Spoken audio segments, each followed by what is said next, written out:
হার্টটা কি আসলে? এসির হার্টটা হচ্ছে কম্প্রেসর। আর এই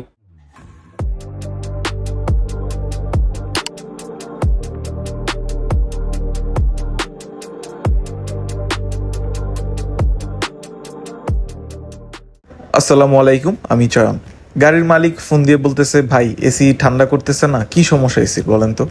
আসলে এমন কল আমাদের কাছে রেগুলার অনেক আসে। এই সামার সিজনটা আসলে বিশেষ করে বেশি আসে। আর যারা কিনা এই গরমের সিজনে রাস্তায় বা যে কোনো জায়গায় এসি চলতেছে না এমন সমস্যায় পড়ছেন গাড়ি নিয়ে, ভাই যারা এটা ফেস করছেন তারা একমাত্র জানেন যে এটার কি পরিমাণ ভোগান্তি।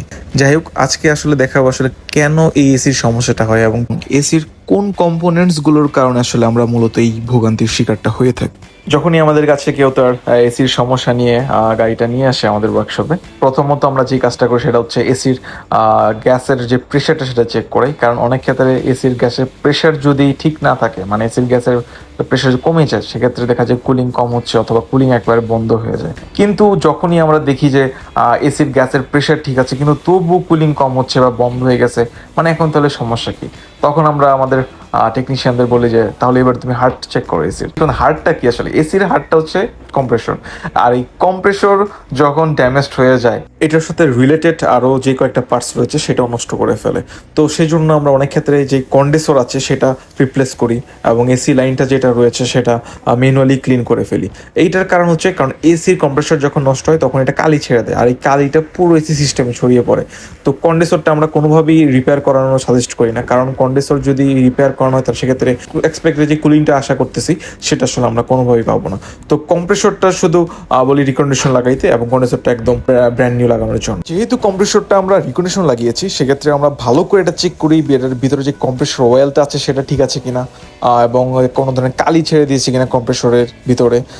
যখন দেখি এমন কোনো ধরনের কিছু নাই, তখন আমরা এটা গাড়িতে সেট করে ফেলি নতুন একটা কম্প্রেসর অয়েল রিফিল করার পর।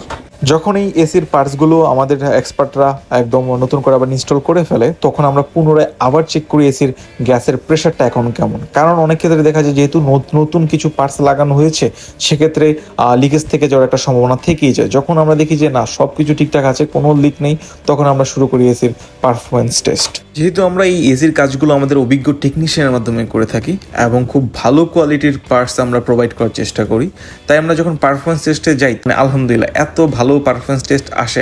যদি বলি আপনি শোরুম থেকে একটা গাড়ি কেনার পর যেমন পারফরমেন্স পাচ্ছেন, ঠিক সেরকম পারফরমেন্স এখন আপনার রিপেয়ার এসি থেকে আপনি এখন পাবেন। তাই এসি নিয়ে যদি কখনো কোনো ঝামেলায় পড়েন, ঠিকমতো গাড়ি ঠান্ডা হচ্ছে না, কম্প্রেসর বা কন্ডেন্সারের কোনো ইস্যু আছে, কোনো চিন্তা করবেন না, সরাসরি চলে আসবেন আমাদের ওয়ার্কশপে অথবা আমাদের সাথে যোগাযোগ করবেন। সঠিক একটা চেক আপ এবং পারফেক্ট একটা রিপেয়ার দেওয়ার চেষ্টা করবো আপনাদেরকে, ইনশাল্লাহ।